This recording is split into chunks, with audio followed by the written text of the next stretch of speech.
Ombre et lumière, jour et nuit, yin et yang, Luke Skywalker et Dark Vador. Oui, aujourd'hui on va jouer avec les contrastes, explorer ce qui brille et ce qui fait flipper. Bref, on va passer du côté clair au côté obscur plus vite qu'un Jedi en pleine crise existentielle. Parce que les BD, les mangas et les comics, c'est aussi ça. Des œuvres qui illuminent notre imaginaire ou qui nous plongent dans des ténèbres abyssales. Aujourd'hui, on vous embarque dans un voyage un peu particulier, un grand écart entre lumière éclatante et obscurité totale. On va osciller entre la chaleur réconfortante d'un rayon de soleil sur une BD bien colorée et les ténèbres noires foncées où même Batman se dirait « j'y vois que dalle ». Et pour ce trip entre ombre et lumière, je suis accompagné de deux éclaireurs aussi passionnés que contrastés, Laurent et Adrien. Bonjour messieurs. Salut. Bonjour. Et moi c'est Rémi qui vais vous présenter de quoi qu'on cause aujourd'hui.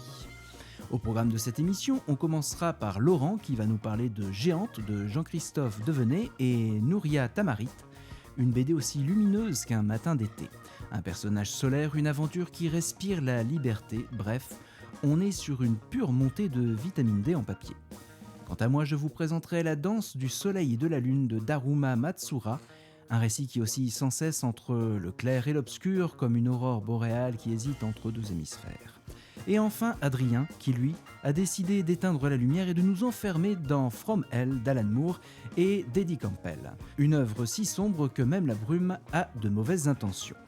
Ensuite, on va s'attaquer à un autre duel avec un sujet du jour pas piqué des hannetons, mais cette fois dans la création elle-même. Est-ce qu'un auteur doit aussi être un dessinateur ? Est-ce que le crayon et la machine à écrire doivent absolument marcher main dans la main, ou est-ce qu'un bon scénariste peut se passer de talent graphique ? Spoiler, il vaut peut-être mieux qu'il sache au moins dessiner un bonhomme bâton, histoire d'expliquer 2-3 trucs à son dessinateur. Et bien sûr, pour finir en beauté, on fera un petit tour de table avec nos dernières lectures et nos attentes du moment, parce que même quand on ferme un livre, on pense déjà au prochain. Que vous nous écoutiez au soleil ou dans le noir, une chose est sûre, on va éclairer votre curiosité et faire la lumière sur des sujets fichtrement intéressants. Alors tamisez l'ambiance, parce que la bande à bulles, ça commence. Eh bien, on va tout de suite commencer ce tour de table par toi, Laurent. Je voulais vous parler de la BD Géante. Le titre complet étant Géante, histoire de celle qui parcourt le monde à la recherche de la liberté. Pourquoi je lis le titre complet ? Parce qu'en fait, quand je l'ai ouvert, je sais pas si ça vous le fait, mais j'ai parfois tendance à prendre une œuvre, lire le titre et pas lire constamment les taglines ou les sous-titres qui sont en dessous, l'œuvre en entière. Et arrivé à la fin, j'avais l'impression d'avoir compris quelque chose d'important dans ce projet. Après, j'ai commencé à écouter les interviews du scénariste et de la dessinatrice. Il m'est apparu que j'étais passé à côté du vrai sujet du bouquin. C'est une vraie quête de liberté, ce travail-là. Donc, c'est d'autant plus intéressant que l'auteur, Jean-Christophe Devenet, il bosse sur le scénar depuis 2012. Et en fait, il a développé ce projet-là en ne sachant pas tout de suite avec qui il allait travailler. Dans les interviews que j'ai trouvées, il explique qu'il tombe nez à nez avec le travail d'une illustratrice espagnol qui trouve son travail super et il lui propose finalement son scénario. Donc du coup, ils commencent à travailler ensemble. Mais avant de continuer, déjà, je vais raconter le récit de base. C'est l'histoire d'un couple qui vit dans des vallées d'une montagne et qui tombe nez à nez un jour avec un bébé géant et qui décide de s'en occuper. Et on suit le parcours de cette géante au travers de sa vie dans le village et puis ensuite de son envie de découvrir le monde et de découvrir ce qu'il y a au-delà des montagnes. Dans un monde a priori inventé. Donc c'est sous la forme d'un conte. Quand j'ai découvert ce récit-là, ce que je disais, c'est que j'avais l'impression d'avoir affaire à un récit purement féministe. En plus, l'auteur avait déjà fait des œuvres auparavant féministes, en tout cas travaillé autour du sujet de la femme dans notre société. Et du coup, je sais pas pourquoi, mais je l'ai lu avec ce prisme-là, en n'ayant que ce regard-là. Et en le relisant pour l'émission, je me suis rendu compte qu'en fait, c'était beaucoup plus vaste que ça, parce qu'on a vraiment une quête, et je trouve que la forme du conte fonctionne très bien pour ça, avec les différentes étapes. L'évolution d'une vie, quoi. Tu grandis, tu te lasses de ce qu'il y a autour de toi, tu dis je vais aller voir ce qu'il y a au-delà de ma rue, au-delà de ma maison, etc. Et je trouvais que tout ça était vachement bien retranscrit dans un univers complètement féerique et fantastique. Mais je trouvais qu'il y avait cette sensation-là qui était vraiment hyper bien retranscrite. Toutes les étapes, le doute, le deuil, la confrontation même aux croyances, aux religions, politiques, à tout ce qui fait que tu évolues, que tu grandis et que tu regardes le monde différemment. Et en tout cas, je trouvais en relisant que c'était beaucoup plus riche que juste un travail simplement féministe qui déjà en soi peut être très intéressant. Ce qu'il faut peut-être expliquer, c'est que c'est un petit peu un road trip quelque part. C'est que cette géante-là, elle quitte en fait le berceau familial en fait à un moment suite aux événements et elle rencontre énormément de personnages. Elle vit des tas d'aventures en fait dans différents royaumes avec beaucoup d'hommes qu'elle rencontre en chemin, qui sont tous très différents et qui à chaque fois en fait est une petite leçon et elle avance comme ça et c'est son développement un petit peu personnel en fait par rapport à toutes les aventures qu'elle rencontre, quoi. Ça qui est intéressant et c'est ça qui me fait me tromper sur le discours, c'est que je me disais en fait c'est la lecture des hommes face à une femme indépendante, etc. Et en vérité c'est plus riche que ça. C'est rigolo parce que moi j'ai eu cette même impression au tout départ, c'est-à-dire que je me suis dit tiens effectivement en fait je pense comme personnage féminin en fait principal et en fait les premiers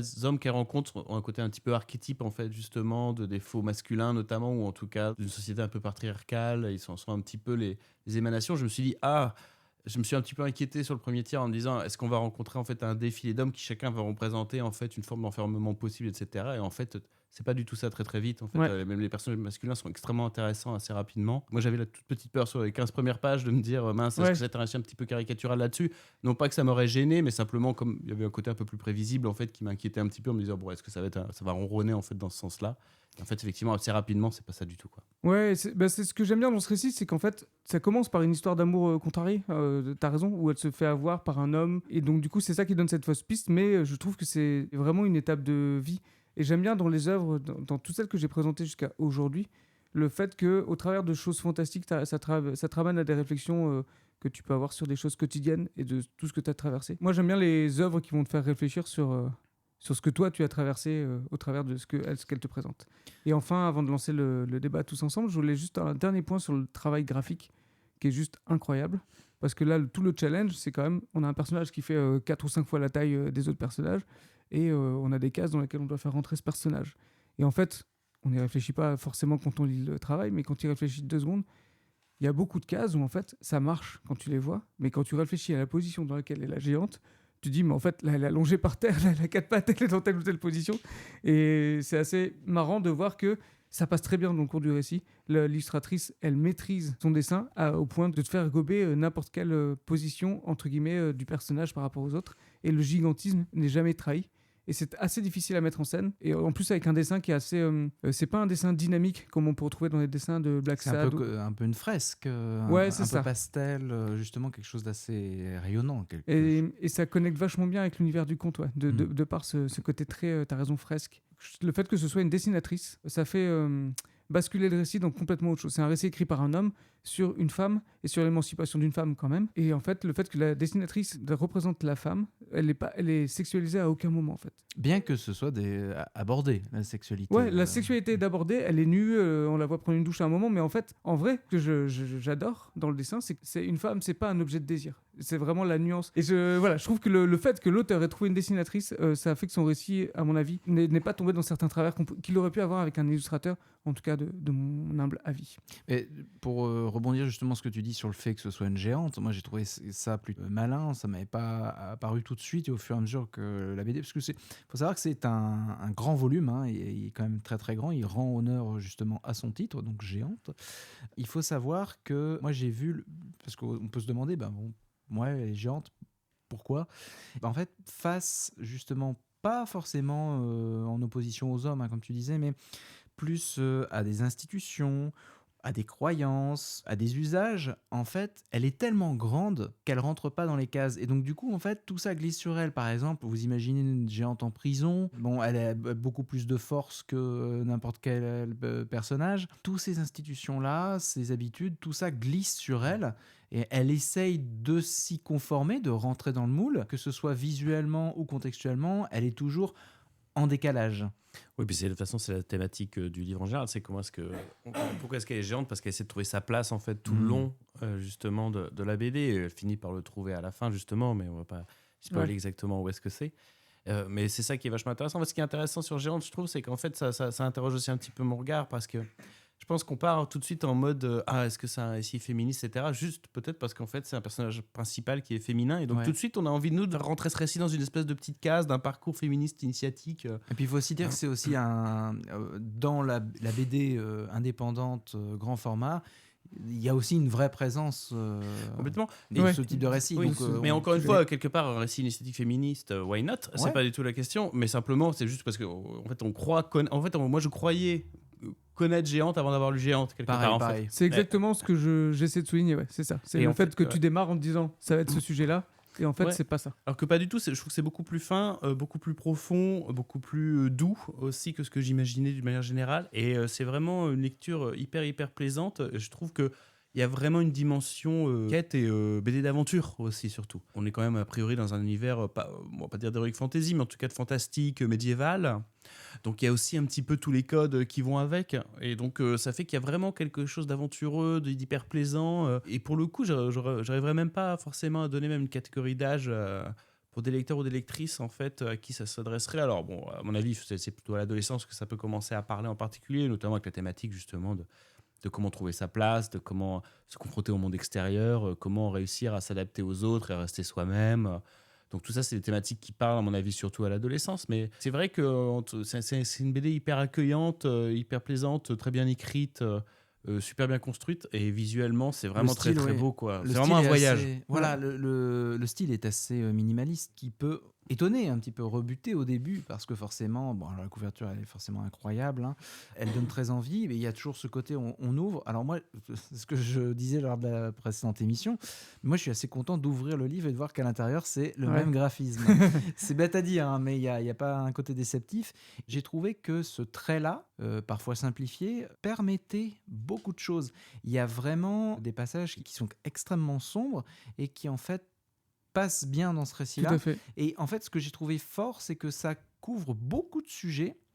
Comme tu le disais, c'est un peu difficile de voir l'âge parce qu'en fait, si on lit au premier degré et qu'on cherche pas plus loin, bah, c'est une très bonne histoire. Mais il y a plus d'implications, plus de strates. Plus on prend de l'âge, j'ai envie de dire, plus il y a de nuances. Je trouve que c'est pour moi une vraie BD universelle. Son trait, il est simplifié, mais il est soigné, il est étudié. Et du coup, ça permet justement d'avoir une vraie universalité pour les publics et les sujets qu'il aborde. Ouais, tout à fait. Et je pense que le fait qu'on ne sache pas cibler l'âge, c'est que pour moi, il y a une similitude avec le classique de littérature de Candide, dans le sens où c'est vraiment l'évolution d'un personnage qui démarre assez naïf sur la vision du monde et qui découvre le monde. Et c'est pour ça qu'on n'arrive pas à le situer, c'est qu'au début, on se dit, ah oui, c'est adolescent, mais après, je trouve les réflexions autour de la religion, etc., ou du pouvoir, de la politique, etc., toutes ces influences-là, je trouve que c'est intéressant aussi, quoi. Oui, parce que c'est intéressant, c'est que ça se limite pas du tout à un personnage candide qui découvre le monde et qui perdrait juste son innocence, ou qui découvrirait que le monde n'est pas comme il imagine. C'est-à-dire qu'en fait, ce qui est intéressant, c'est que dans le côté quête, il y a aussi le côté, non, elle-même, quelque part, ce personnage-là, au départ, est naïve, mais naïve problématique, apprend justement à comprendre dans ses relations amoureuses, à être beaucoup plus profonde, à être beaucoup plus humaine, à beaucoup plus comprendre, en fait, l'autre. Et même le monde en général tel qu'il est dépeint, je trouve que c'est pas juste en fait j'étais bien dans mon petit village, le monde est compliqué, etc. Non, c'est toujours à réussir à aller de l'avant, découvrir la complexité du monde, l'accepter, voir qu'il y a des parts de lumière, des parts sombres. C'est ça qui fait que l'histoire elle est assez universelle au final, en fait. C'est que quelque part, effectivement, c'est des archétypes classiques, mais justement, je trouve avec une modernité dans les sujets que ça traite, avec une approche plus sensible et avec aussi une profondeur. Il y a notamment au central dans le lit, il y a une relation amoureuse qu'elle a en fait avec, je crois que c'est quelqu'un qui fait du théâtre avec un artiste. Et c'est un personnage qui lui-même est hyper intéressant parce qu'en fait, il est à la fois très très bien, il a ses parts d'ombre et tout, mais on n'est jamais dans le jugement sur la plupart des personnages, donc c'est hyper plaisant. Et surtout sur son personnage principal qui elle-même gagne en complexité. C'est pas juste une figure comme ça à la Candide justement qui Elle est va pas naïve, justement voilà, en fait elle apprend et en fait elle-même quelque part a des défauts, s'énerve, apprend. C'est pas juste le monde qui se complexifie, c'est elle aussi quoi. Et donc elle grandit et c'est pour ça que je trouve la fin elle est très très j'ai trouvé vraiment très très réussie, très émouvante, très belle quoi. Donc je trouve que c'est vraiment un récit simple et très bien fait quoi. Je trouve que c'est très bien fait, je suis d'accord avec toi. La recherche de l'endroit idéal, de l'utopie est vachement bien retranscrite, puisque à plusieurs moments dans le récit, elle se retrouve à se trouver dans des lieux où elle est bien, elle se dit c'est là que je dois être, c'est là que je vais finir ma vie entre guillemets. Et ce truc-là, cette réflexion-là, je la trouve hyper intéressante. Est-ce que c'est parce que j'ai l'âge que j'ai En tout cas, ce récit en tout cas, m'a beaucoup plu, parce que je trouve qu'il y a vraiment plusieurs strates de lecture, en tout cas plusieurs réflexions qui sont amenées. Donc je vous invite à découvrir. Je vous rappelle le titre, Géante. Et son sous-titre, donc Géante, histoire de celle qui parcourut le monde à la recherche de la liberté. Puisque Tout à fait. En début d'intro. Eh bien, je vous propose de passer à l'univers du manga avec la danse du soleil et de la lune que je me charge de vous présenter. Pour un samouraï, l'honneur est plus important que tout, surtout dans le Japon féodal. Konosuke aspire à vivre selon les valeurs de sa caste, mais un secret honteux l'en empêche. Le métal se tord à proximité de sa peau. Impossible pour lui d'utiliser la moindre lame, hormis celle de son sabre en bois. Avec un tel handicap, Konosuke ne peut prétendre à un travail digne de son rang. Pire, il est vu comme un lâche qui a peur de se battre dans les règles. Seul et désargenté, il n'a plus qu'un désir, mourir honorablement par le sabre. Il provoque des pairs au combat, mais son pouvoir écarte leurs armes. Roué de coups et jeté dans une rivière, il glisse lentement vers la mort quand il sent une étrange présence féminine. Il se réveille chez lui, hagard et déboussolé. C'est alors qu'un vieil homme difforme frappe à sa porte et lui annonce qu'il est demandé en mariage par une jeune femme à la beauté ensorcelante. Qui est-elle et pourquoi l'a-t-elle choisi, lui, le samouraï raté ? Au moment où l'on enregistre cette émission, on a 7 tomes de dispo de la danse du soleil et de la lune, donc en France, et 9 qui sont sortis au Japon. Le premier tome est sorti en 2020, côté éditeur c'est Alors, je me lance dans un truc. Shogakukan, c'est bon, c'est passé, qui gère la version originale, et chez nous, c'est Kiun qui s'occupe de la publication. Donc c'est un manga seinen, donc comprenez qu'il vise un public adulte. Alors au dessin comme au scénario, on retrouve Daruma Matsura, une écrivaine et dessinatrice japonaise qui réside près de Tokyo. Elle interrompt des études de beaux-arts pour se lancer dans le métier de dessinatrice et remporte en fait en 2009 et en 2012 2 prix de l'éditeur Kodansha, qui salue ses premiers travaux. Elle se lance dans l'écriture en 2014 avec la publication d'un premier roman, Izana. Elle est surtout connue pour son manga Kazane, la voleuse de visage, auquel, à titre perso, j'ai moyennement accroché. Le pitch est très très bien, mais il y avait quelques longueurs pour moi. Alors, premier contact avec le manga, les couvertures, magnifiques. Pour moi, c'est vraiment la signature de l'autrice, c'est-à-dire que le style est un petit peu similaire comme pour Kazane. Alors, pour vous expliquer un petit peu, parce que c'est un peu pas très radiophonique, eh bien, ça reprend le trait des personnages, mais avec une version aquarelle beaucoup plus travaillée et qui joue beaucoup sur la lumière. Elle avait fait donc pareil pour Kazane, et il faut avouer que ça sort du lot, hein. C'est des jaquettes qui sont très belles. Alors, le trait des personnages, quant à lui, il est assez reconnaissable avec des yeux démesurés, souvent plus expressifs qu'un acteur dans une publicité pour des nouilles instantanées. Ces regards à la limite du déconcertant trouvent leur place grâce à des thèmes profonds et des émotions en tempête. C'est intense, c'est passionnel et franchement, si les yeux sont les fenêtres de l'âme, Matsura a fait installer des baies vitrées. Ce manga, c'est donc un manga qui est très dynamique. Donc dans chaque page, même dans des simples discussions, on sent une certaine énergie. C'est visuellement très accrocheur. Alors il n'y a pas trop de place pour la monotonie. Ça s'enchaîne très très vite. Il y a beaucoup d'éléments qui se passent par tome. C'est assez agréable. Quelque chose qui m'a beaucoup plu, c'est la relation d'histoire d'amour du coup des personnages principaux, donc Konosuke et Tsuki. Donc c'est pas trop du harlequin trempé dans la soupe. Donc là, c'est plutôt deux âmes plutôt fracassées. Et la vraie question, c'est qui sauve qui ? C'est une danse lente entre le désespoir et l'amour renaissant. Lui, paumé et désabusé, trouve enfin un sens à sa vie. Elle, l'amoureuse sortie de nulle part, semble déterminée à le réparer morceau par morceau. Donc leur relation, elle pousse lentement avec une fragilité, moi qui m'a touché. Tsuki est une énigme et chaque action qu'elle entreprend éclaire un peu plus l'abîme dans lequel ils tombent ensemble. Et quand l'amour devient moteur, Konosuke est prêt à retourner ciel et terre pour elle. Une raison de vivre, une raison de se battre, voilà une épopée à la hauteur de leurs âmes. J'y crois, cette histoire, et je trouve qu'il y a beaucoup de subtilité dans cette relation, et c'est pour ça que pour moi ça marche. Alors c'est aussi un manga avec du surnaturel, qui est donc un élément central de l'intrigue, mais qui se fait par petites touches et apparaît diablement cohérent dans ce monde. Pas de dragon flashy ou d'incantation gueulée comme dans un karaoké à 4h du mat. Ce qui est intelligent de la part de l'autrice, c'est d'avoir vraiment travaillé tout son univers sur des bases réelles. Du coup, elle ne fait que rendre concret une mythologie qui était déjà là et qu'elle a soigneusement mis en scène. Et il y a aussi régulièrement des présences de notes qui viennent couper les chapitres, parfois des petites choses kawaii un petit peu mignonnes, où parfois l'autrice revient justement sur ses recherches et vient contextualiser certains éléments historiques et mythologiques qu'elle a intégrés. Ça permet de vraiment donner du corps à cette histoire dont elle fait exprès de plus en plus de gommer les limites entre l'historique et l'imaginaire. C'est malin, c'est subtil et c'est super immersif. Elle crée donc rien de nouveau, elle sublime ce qui existe déjà. Et je trouve que c'est plutôt intéressant parce que du coup, on va rencontrer beaucoup de personnages qui ont des pouvoirs magiques, mais qui sont souvent très originaux, Qu'ils soient antagonistes ou protagonistes, c'est pas toujours évident de se dire que leur pouvoir va leur servir à beaucoup de choses. Pourtant, il peut vite être utilisé comme une sorte de boîte à outils, ce qui est assez bienvenu et du coup, c'est assez inattendu. Les confrontations sont intéressantes parce que les personnages sont face à des pouvoirs dont on ne sait pas vraiment comment ils pourraient s'en sortir. Comme les pouvoirs sont très différents, les affrontements aussi sont différents et l'histoire est traitée de façon différente. Alors, le rythme de l'histoire, je vais y revenir, a son importance. Donc, on est très loin des shonen classiques, donc avec une progression relativement normée. On va avoir des personnages qui vont grandir en puissance et en adversaire. Ici, les pouvoirs sont plus révélateurs de l'intrigue. Et alors, le plus impressionnant de cette galerie de personnages secondaires, c'est qu'ils sont jamais des figurants. Chaque figure a son histoire propre et des motivations complexes. Antagonistes ou alliés, tous pourraient être les héros de leur propre récit. Et la frontière entre le bien et le mal est souvent floue, volontairement. Parfois, les personnages censés être bons posent des actes d'une noirceur glaçante et les méchants font preuve d'une humanité désobligeante pour nos certitudes morales. Dans certains mangas, il y a des petits temps morts, des chapitres, on meuble avant le boss de fin. Ici, non. Chaque tome développe beaucoup l'histoire, s'arrêtant régulièrement pour présenter un personnage que l'on rencontre, un personnage secondaire par exemple, ou un antagoniste, et rabattre les cartes des enjeux. Si vous voulez, c'est que parfois on est face à un ennemi, on va lui ensuite raconter son histoire et qu'on va revenir sur le combat, on se dit « Ah, c'est plus compliqué en fait de le voir complètement tout noir ou tout blanc ».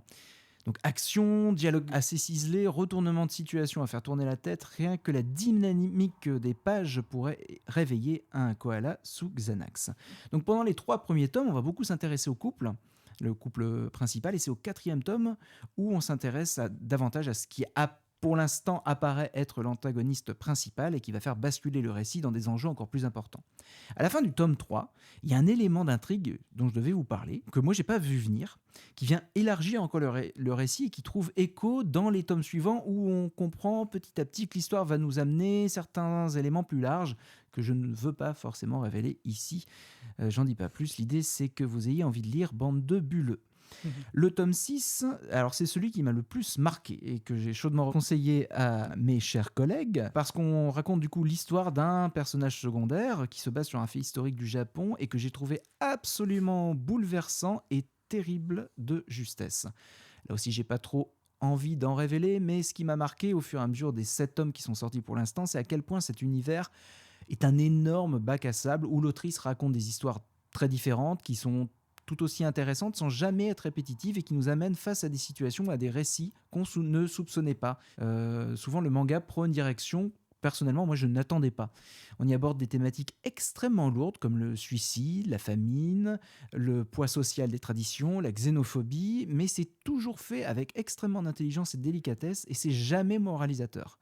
Les personnages évoluent dans un monde complexe avec beaucoup de nuances, où le bien et le mal sont des notions somme toute très subjectives. La danse du soleil et de la lune, c'est donc pour moi un joyau du fantastique féodal japonais en manga.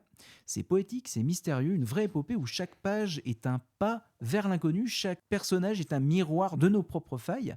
C'est beau, c'est puissant, c'est original. La suite logique, jetez-vous dessus. Voilà.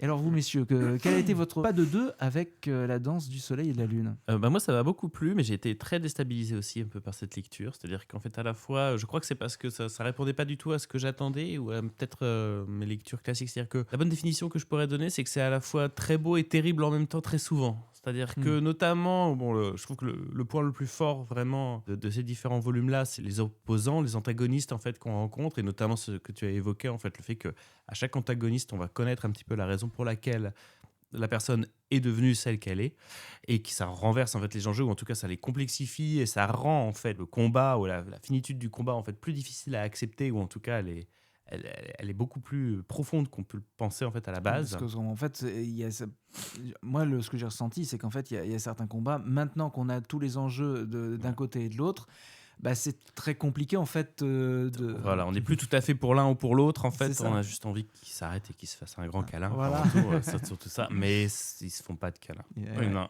Ça croque des personnages très rapidement, très facilement, et ça met une ambiance très très particulière, et notamment une antagoniste qui maîtrise les insectes et qui, pareil, franchement, poétiquement, je trouve que c'est hyper fort ce qu'elle arrive à faire avec ce personnage-là, même si en même temps, visuellement, il y a quelque chose qui dérange, il y a une étrangeté, il y a une saleté, il y a vraiment quelque chose toujours un petit peu sur le fil comme ça, qui est vraiment rien. Rien n'est blanc, rien n'est noir dedans. Même le héros principal, qui lui souffre un petit peu quand même d'une forme de dépression parce qu'il voilà, il est complètement rejeté socialement. À la fois, c'est un héros et en même temps, c'est quand même un héros très sombre. C'est pas la dépression un petit peu rigolote qu'on pourrait trouver parfois dans certaines BD ou certains mangas où on s'amuse en fait parce que je sais pas, il a un problème d'alcool donc il est rigolo, regardez, il fait des bêtises quand il boit ou quoi que ce soit. Il est toujours en train de dormir. Voilà, non, on n'est vraiment pas là-dessous. Là, il est sale, il est cracra, ça va pas. C'est vraiment la vraie déprime. On n'a pas envie d'être à sa place, on n'a pas envie d'être avec lui. On n'est pas sûr qu'on a envie qu'il réussisse. Donc, c'est vraiment très, très, très spécial. C'est un personnage qu'on a du mal à aimer, en tout cas un petit peu au départ, mais qui en même temps est vachement intéressant. Il y a beaucoup de mystères et ce qu'il faut bien insister pour les gens qui lisent, parce que moi, ça a été ma surprise aussi, c'est qu'il y a quand même une charge fantastique, ésotérique très forte. C'est-à-dire que voilà, faut accepter là-dedans, en fait, si tu veux, c'est que c'est un petit peu Lynch au Japon parfois. Hein. C'est que ça peut être beaucoup. Il y a beaucoup d'éléments qui vont nous être présentés fantastiques, qui ne vont pas trouver leur explication tout de suite, qui généralement on finit par comprendre comment les choses se passent et tout, mais on est un petit peu in media res parfois sur les sorts, sur les choses comme ça, donc il faut s'accrocher parfois en fait pour continuer à suivre parce que c'est assez dense aussi de manière générale. C'est un récit qui commence très simplement mais qui s'étend un petit peu assez vite. Il y a beaucoup de personnages au bout d'un moment qui ont chacun leur propre histoire, leur propre démon, donc voilà, il y a beaucoup de choses qui se passent en même temps et quand les scènes d'action arrivent, tout se passe très très vite, donc il faut rester un petit peu focus quoi. Mais par contre ça c'est génial. Et moi ce qui m'a beaucoup plu surtout c'est que quelque part en lisant le premier tome on croit que c'est un certain type d'histoire. C'est-à-dire qu'en fait, moi, quand j'ai lu le premier tome, je me suis dit, ah oui, ok, d'accord. En fait, c'est une espèce de fable sur en fait, la position du samouraï. C'est-à-dire que lui, en fait, est rejeté. Et sa condition en fait, de samouraï qui rêve, en fait, c'est une critique de ça, parce qu'en fait, il est rejeté par ça. Et en fait, fondamentalement, dans les 6 tomes qui suivent, c'est pas une thématique qu'on réexplore du tout. On est vraiment dans complètement autre chose. Et donc, c'est ça qui me plaît en même temps, c'est qu'on sait jamais. Et il y a surtout un mélange des genres aussi qui est très fort. Il y a quand même, malgré tout cet aspect extrêmement sombre, dérangeant parfois, très dur, tu parles de tome 6, c'est vraiment quelque chose à lire. Il y a quand même un petit peu d'humour, il y a quand même un petit peu de légèreté aussi. Il y a les anecdotes de l'autrice, effectivement, entre les chapitres. Donc voilà, il y a ce mélange des genres qui est très, très particulier. En tout cas, moi, personnellement, ça me laisse un goût en bouche que j'ai pas l'impression d'avoir eu souvent, quoi. Moi, c'est quelque chose qui m'a. C'est pour ça que j'ai aussi voulu en parler aujourd'hui. C'est que c'est vraiment pas un récit que j'ai pas trouvé dans d'autres mangas. Ce ton-là, cet axe-là. Et puis le fait que justement, tu disais parfois on est un peu déstabilisé, c'est que ça nous place parfois un petit peu donc, au niveau de Konosuke, donc le personnage principal, où d'un seul coup, en face de lui, il découvre quelqu'un qui a un pouvoir et on comprend pas. On dit comment c'est possible, je comprends pas ce qui arrive. Après, on va te l'expliquer. Mais c'est vrai qu'il faut accepter de dire. Je vais pas comprendre tout de suite, juste je suis confronté à un truc que je ne comprends pas et on verra après. Mais ça trouve son explication. Mais je trouve dès le début du récit, tu as ce truc-là. Moi, ça m'a perturbé d'ouvrir ça en m'attendant à je ne suis pas un samouraï, je veux devenir le meilleur samouraï, même si je peux pas toucher un sabre. Je m'attendais à ça, tu sais. Là, c'est vraiment, je suis une grosse merde. C'est vraiment pas ça. Ouais, je suis une grosse merde, je vais en finir. Ouais, à la fin du premier tome, je me suis dit, putain, en fait, j'ai rien compris, c'était pas du tout ça le projet. Enfin, en tout cas, moi, ça m'a décontenancé. Le récit était pas du tout comme je l'imaginais. Et dès le deuxième tome, ça rebascule dans autre chose. Et donc c'est vraiment, c'est à la fois hyper intéressant. Après, si tu continues, tu verras ça rechange encore. Mais du coup, il faut quand même prévenir les gens qui vont s'attaquer à ça. C'est perturbant et donc du coup, c'est une œuvre qui vaut le coup de s'acharner dessus. Vraiment très chouette proposition. C'est aussi un manga qui est pas trop mis en avant dans les magasins et librairies, donc je ne saurais que trop. Mais je comprends aussi pourquoi, parce que je pense que c'est un public qui n'est pas forcément facile à. Je n'arriverai pas à te donner un profil tu vois, de lecteur a priori, tu vois, que ça pourrait plaire. C'est que c'est tellement le spectre en fait de ce que ça explore est tellement large là que j'aurais du mal à te dire, parce que je pense que ça pourrait intéresser des gens qui ont un rapport un petit peu historique au Japon et qui intéressent de plonger dans cette culture, ça va les intéresser. Des gens qui aiment bien juste des mangas un petit peu plus classiques, je pense que quelque part ça va leur plaire parce que ça commence d'une manière un petit peu classique pour basculer sur autre chose après, mais bon, ça va peut-être leur plaire justement de changer ça. Les gens qui aiment bien l'aspect fantastique, ça pourrait à mon avis leur plaire aussi. Ça explore beaucoup de choses, mais le cocktail est détonnant, quoi. C'est juste ça où il faut un peu prévenir ça. En tout cas, c'est une pierre en plus à ajouter pour prouver que le manga est beaucoup plus riche que juste Dragon Ball Z, parce qu'il y a beaucoup de gens qui ne connaissent pas grand-chose. Qui est très, très, très bien, comme One Piece et Dragon Ball Z sont très bien. Non, ah oui, je ne le critique pas. Mais on ne pourrait pas en effet résumer le manga. Et c'est très en tout cas, moi, quand j'étais jeune, je sais que c'était comme ça qu'était résumé le manga par beaucoup de gens qui n'en lisaient pas. Et je trouvais ça toujours un peu dommage, quoi. C'est comme les comics dont on dit c'est que du super-héros. Et ben justement, transition pour... voilà. Écoutez, c'est un métier. Donc, on va parler du coup de comics où, étonnamment, il n'y a pas donc de cap, de super pouvoir, de super héros. Et donc je donne la parole à Adrien. Et oui, moi je vais vous parler de From Hell. Alors pourtant, c'est un scénariste qui justement est un peu habitué éventuellement au cap si on veut s'y intéresser. Le scénariste, évidemment, c'est Alan Moore. Alors bon, Alan Moore, je vais pas commencer à vous faire une présentation très longue de ce personnage qui est quand même, comment dire, une légende, un pape, un dieu, un mage peut-être plutôt. Enfin, c'est une personnalité un petit peu assez folle quand même de ces 40 dernières années dans le monde de la BD, du comics. Inutile à mon avis de trop le présenter. On va expliquer que c'est quelqu'un qui est né en 1953, donc qui a un certain âge maintenant, qui habite à Northampton en Angleterre. Donc Northampton, c'est vraiment une ville un peu industrielle qui ressemble un petit peu au nord de la France, quoi. Un petit peu triste, mais dans laquelle il vit toujours, dans une maison, ma foi, plutôt simple. Je crois qu'il habite peut-être pas dans la maison de ses parents, mais en tout cas dans une maison qui ressemble beaucoup à celle dans laquelle ses parents habitaient déjà.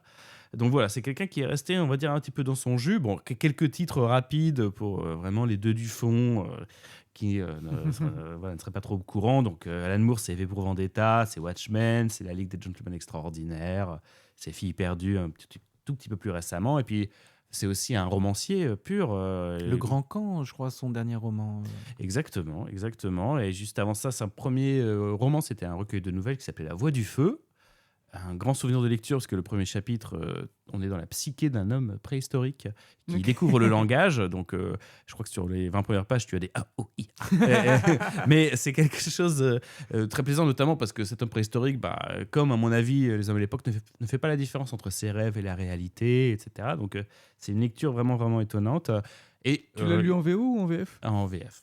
Okay. Et à son opus magnum, à savoir Jérusalem, qui m'attend sur la bibliothèque sagement. J'ai lu les 100 premières pages, j'ai fait ok, je crois qu'il va falloir que je fasse une petite pause. Il m'en reste 900.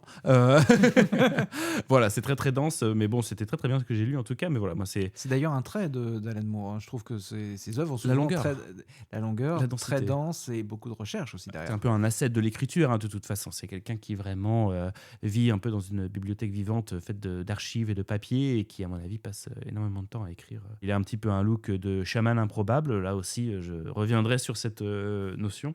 C'est presque, il y a presque une culture anglaise. Un chaman anglais industriel. Ah, ouais, de zone industrielle abandonnée. Donc voilà, c'est un personnage assez étonnant. Mais From Hell, pour moi, c'était le bon livre, notamment c'est pour ça que je l'ai proposé, parce que c'est un livre que moi j'avais lu il y a longtemps, mais qui m'avait énormément marqué.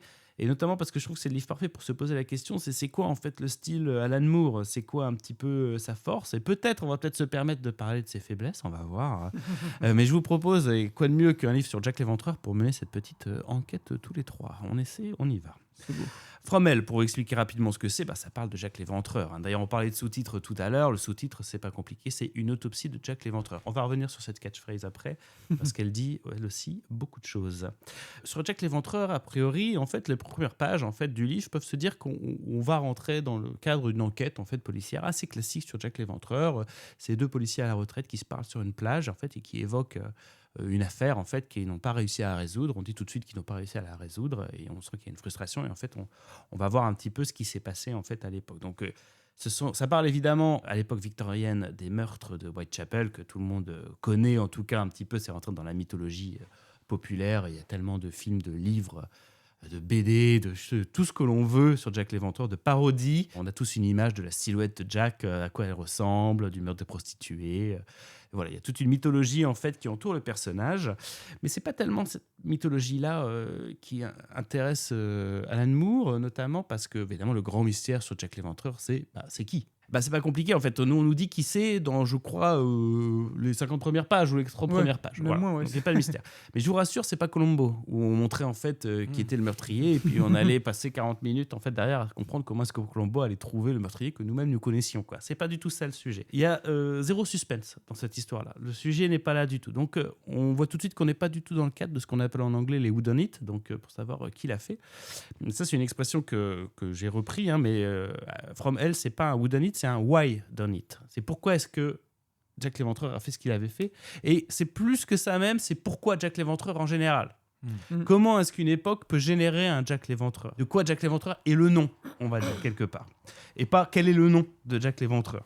Donc en fait, le point de départ en fait de l'histoire de From Hell, ce serait un peu la fin de plein d'autres histoires. C'est-à-dire qu'en fait, la plupart des gens concluraient en fait sur l'identité en fait du meurtrier. Pour Alan Moore, c'est le point de départ. C'est sa théorie en gros sur Jack l'Éventreur. Moi, je ne le savais pas la première fois que je l'ai lu, mais en fait, c'est une théorie qui existe et qui était dans l'air depuis un moment. Il y a notamment un livre qui avait été écrit. En fait, la théorie elle est toute bête, c'est qu'en fait, Jack l'Éventreur, c'est lié à la famille royale, pour le faire très simplement. C'est lié à un complot royal par rapport à une dissimulation de bébé qui serait né hors du mariage par quelqu'un de la famille royale. Je vous en dis pas plus parce que c'est pas forcément le plus intéressant. Parce qu'en fait, ce qu'on comprend assez rapidement quand on lit le livre, c'est que Jack l'Éventreur lui-même, en fait, c'est pas vraiment le nœud de l'histoire et de l'enquête. Le nœud de l'histoire et de l'enquête, c'est quoi ? En fait, c'est tout le reste. C'est tout ce qui entoure Jack l'Éventreur.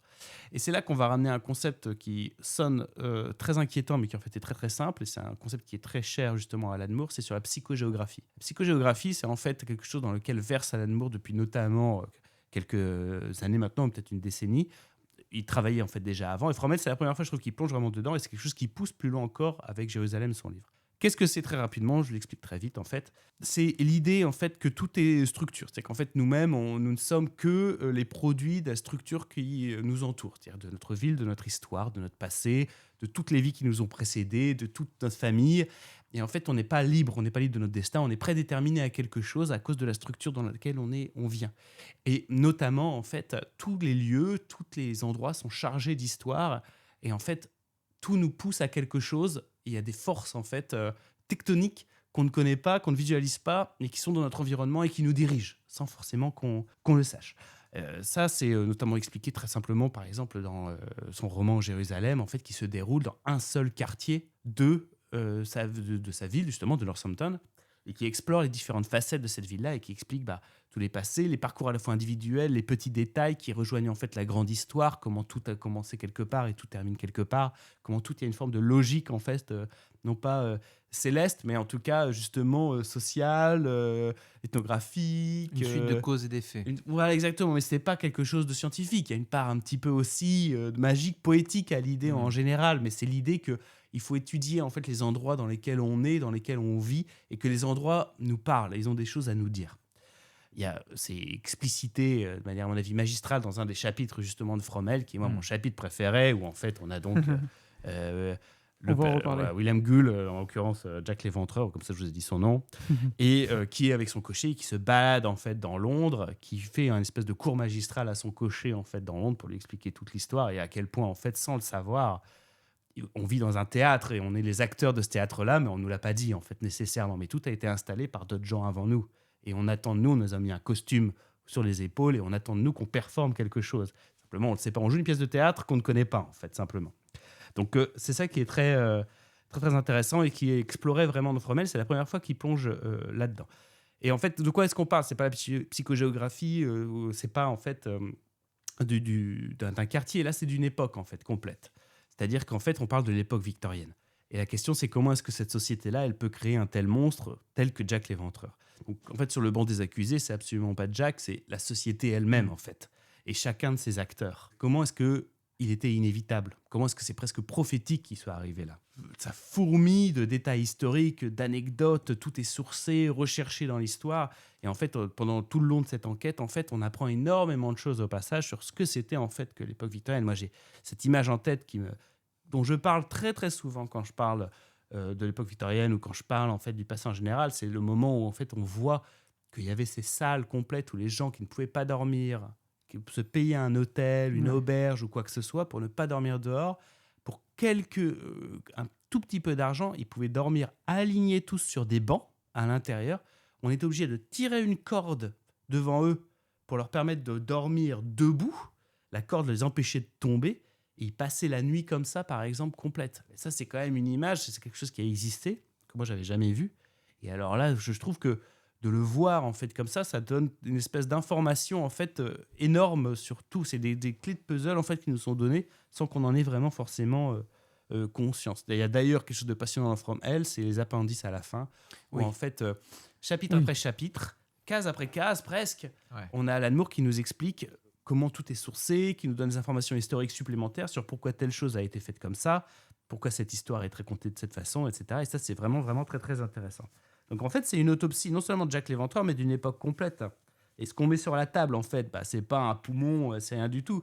C'est des preuves et des indices au fur et à mesure pour qu'on comprenne le corps complet qu'était cette époque-là. Et c'est celui-là qu'on dissèque, en fait. C'était quoi son cœur, c'était quoi son cerveau, c'était quoi sa rate, c'était quoi son foie. Et en fait, tout ça, c'est juste des éléments en fait, pour qu'on comprenne, qu'on puisse se projeter dans la vie de l'époque victorienne. Et Alan Moore, là-dedans, c'est un petit peu notre guide, en fait, avec une histoire qui est quand même assez, en fait, relativement à la fois très dense et très fine. C'est-à-dire qu'en fait, encore une fois, il ne faut surtout pas s'attendre à une enquête classique policière avec des indices, des éléments où on progresserait comme ça. Non, c'est que très vite, en fait, on est en fait sur les personnages, sur leurs échanges, sur leur trajectoire de vie, mais qui parfois sont même un petit peu parallèles à l'enquête en elle-même, quoi. Parce qu'encore une fois, en fait, l'enquête, elle donne un cadre à cette tranche de vie, en fait, de cette époque-là. Un chaman, c'est quelqu'un qui guide dans des visions, et la vision, en fait, en gros, c'est cette BD-là, et c'est Alan Moore avec sa prose, avec ses écrits, qui nous prend par la main et nous emmène. Pour conclure un petit peu sur ce que j'ai pensé, en fait, moi, de Frommel, c'est pas compliqué. Il y a je trouve que les œuvres, en général, les œuvres artistiques, elles peuvent nous toucher un petit peu de trois façons, je trouve. Ça peut nous toucher aux tripes, parce que d'un seul coup, on nous parle de quelque chose, on est complètement impliqué dans une histoire, dans des parcours de vie, et on n'arrive pas à le lâcher. Ça peut nous toucher au cœur, parce qu'en fait, il y a quelque chose, une démarche d'un personnage, quelque chose qui nous rappelle quelque chose, qui nous évoque, on se projette, on est dans l'empathie, et donc on peut être touché, on peut être ému. Et il y a le cerveau. Et Frommel, pour moi, c'est une œuvre cérébrale. C'est-à-dire que là, vraiment, la cible, c'est ta tête. C'est juste c'est ce qu'il faut accepter, par contre, quand on le lit. Parce que c'est aussi un livre qui peut avoir quelque chose d'un petit peu difficile. Il est dense, il y a pas mal de personnages. Il faut accepter de plonger un petit peu corps et âme dans l'histoire pour vraiment réussir à en profiter. Mais bon, c'est un voyage qui, à mon avis, en vaut complètement la peine, mais il faut juste être prêt à le faire, quoi. Parce qu'Alan Moore, je trouve que cette œuvre-là, je trouve que c'est un petit peu... Autant, il y a des œuvres un petit peu plus consensuelles, on va dire, comme V pour Vendetta, Watchmen, etc. On trouvera peu de gens, en fait, qui, à mon avis, n'aiment pas. On peut éventuellement ne pas avoir accroché autant que d'autres personnes, mais c'est quand même reconnu aujourd'hui comme des jalons hyper importants. Je peux tout à fait imaginer que des gens n'accrochent pas du tout, par contre, à Frommel. Parce que je trouve que c'est vraiment une œuvre qu'on peut aimer et qu'on peut détester. Et je comprendrais assez facilement, justement parce que le choix, il est très très vite d'aller frapper à la tête plutôt qu'au cœur, plutôt qu'aux tripes. Même si il y a aussi des choses qui peuvent être justement très touchantes, etc. là-dedans. Mais je trouve que c'est vraiment l'impact, pour moi, il était là-dedans. C'est sur la démarche, sur la construction, en fait, et sur le projet global narratif que moi j'ai été vraiment soufflé, en fait. Et c'est la première fois quand je lisais Alan Moore que j'ai vraiment basculé complètement, et ça a été un peu le début d'une obsession pour moi. Alors vous remarquerez sûrement qu'il y a une personne dont je parle assez peu, c'est Eddie Campbell. J'ai gardé un silence poli jusque-là. Non, pourquoi est-ce que je parle assez peu de lui? Non, je vais le défendre et expliquer pourquoi j'en parle un petit peu. Il faut savoir que, je précisais justement, tu vas parler du dessin, mais que c'est une BD qui est intégralement en noir et blanc. Tout à fait. On sent qu'au commencement de Frommel était le verbe. Ouais, c'est-à-dire que ça questionne un tout petit peu la place justement du rapport entre le dessinateur et l'auteur. C'est-à-dire que là, vraiment, pour moi, il y a une balance très clairement qui est du côté de l'auteur et du scénariste très très fort. Et c'est un dessin qui est un petit peu difficile à appréhender parce qu'il est hyper versatile. C'est-à-dire qu'en fait, on voit que c'est quelqu'un qui a des capacités énormes, Campbell, tu vois, qui peut exprimer plein de styles très très différents. Notamment sur des scènes qui sont parfois... J'étais surpris sur certaines cases qui étaient assez... ça marchait. Et sur d'autres, un peu moins. Exactement. Non, mais il y a une dimension un peu inégale dans le dessin, mais qui, à mon avis, est parfois complètement assumée, notamment parce que, je reparlais du côté un petit peu cérébral, là, on sent que le côté, par contre, sur tout ce qui est architecture, des dessins, des bâtiments, etc., là, c'est toujours absolument nickel. Je trouve qu'il est irréprochable. Oui. Sur le côté un petit peu trip, là, je trouve que parfois, ça marche bien. Parce que je trouve qu'il y a le côté un petit peu aussi tremblant du trait de temps en temps. Il faut aussi passer des scènes qui peuvent être très, très dures visuellement. Je trouve que ça passe, mais tout en avec ce côté un peu brutaliste du dessin, on a un petit peu du mal parfois à l'accepter, on comprend ce qui se passe. Maintenant, on capte toujours quand même la violence du moment. Il y a quelque chose d'intéressant qui se passe. Oui, il y a des scènes avec Jack Léventreur, excuse-moi, qui sont incroyables en termes de dynamique et tout. Ouais. Donc, et donc, il y a vraiment quelque chose là-dessus, tu vois. Je trouve que c'est lui qui, justement, ramène le côté un petit peu dans les tripes, tu vois, de l'histoire grâce à ça. Là où peut-être ça flanche un tout petit peu, mais c'est à voir, c'est au niveau du cœur et c'est au niveau des personnages, en fait. C'est au niveau des visages, etc. Je trouve que parfois, il y a effectivement d'une case à l'autre, je sais pas, son repas l'attendait, quoi, ou il y a quelque chose, il fallait terminer, quoi. Je pense qu'il se disait que ça vaut pas forcément la peine de dessiner complètement le personnage. Non, mais je pense que lui-même a conscience, à mon avis, de la puissance à la base, en fait, déjà de l'histoire, des dialogues, des paroles, et quelque part, parfois, il s'efface presque un peu par rapport à ça. Ouais. Parce que peut-être que justement, avec un dessin extrêmement détaillé, extrêmement intéressant, l'effet de densité serait presque trop fort encore, peut-être. Moi, je me demande parfois si en fait le côté un petit peu justement où le trait semble s'envoler un peu, c'est-à-dire qu'il y a un moment, je pense que si c'est pas aussi un petit peu quand même une volonté de questionner la certitude des faits, on revient sur quand même des choses qui ont vraiment existé, mais c'est une version particulière, c'est une façon aussi peut-être d'assumer le fait que ce n'est qu'une hypothèse en fait parmi d'autres. Donc Alors, ça, je trouve ça un peu intéressant. Je te rejoins sur ça par rapport à des séquences qui sont complètement floues, où tu sais, c'est des souvenirs vaporeux et tout d'un coup, il laisse son trait très droit, très strict, très dur. Il le met de côté pour essayer pour peindre, du coup, c'est de la peinture diluée, je sais pas, de l'aquarelle ou en tout cas purement de l'encre de Chine peut-être, mais très diluée, donc c'est pour un souvenir plus vaporeux, donc ça marche. Donc peut-être que c'est un parti pris, Peut-être. mais parti pris qui est pas évident tout le temps. Quoi. Ouais, Je mais on développerai après, mais On sait que dans les scénarios d'Alan Moore, il détaille énormément, en fait, case par case, vraiment les dessins tels qu'ils doivent être faits. Alors, Ok. est-ce que c'était déjà présent dans ce que j'ai appelé le brief au départ, ou en tout cas le scénario ou pas? Je ne sais pas. Mais en fait, pour moi, c'est un petit peu peut-être la seule limite, en fait, du livre, de la BD. C'est qu'en fait, peut-être que cet aspect cérébral vampirise un tout petit peu, en fait, le côté peut-être primaire de l'histoire, qui aurait pu être peut-être bénéficier un petit peu plus de simplicité quelque part au niveau du trait, ou un petit peu plus de cohérence tout le temps, tu Ouais. sais, pour qu'on le questionne un petit peu moins, ou je ne sais pas. Mais en tout cas, est-ce que ça, c'est une faiblesse de Moore? Est-ce que c'est une faiblesse de Campbell? Est-ce qu'en fait, justement, c'est complètement cohérent dans la démarche que eux voulaient adopter, justement, pour la raison que j'évoquais, de relecture, en fait, de l'histoire? Donc, est-ce que c'est un mariage parfait? Est-ce que c'est un mariage un petit peu moyen? Bah, ça, c'est à chacun de décider. Mais en tout cas, quoi qu'il arrive, je pense que pour la simple démarche, pour l'histoire qui est racontée, je pense qu'on finit ce livre plus intelligent qu'on ne l'a commencé. Et ça, c'est pas rien, quand même. C'est quand même une précision importante, ce n'est pas anodin. C'est quand même une BD qui fait un comics, pardon, qui fait presque 600 pages. oui, c'est vrai que Donc c'est ça vaut le c'est coup un de gros préciser. dictionnaire. Mais je sais pas ce que vous en pensez, je trouve que ça se lit quand même assez vite.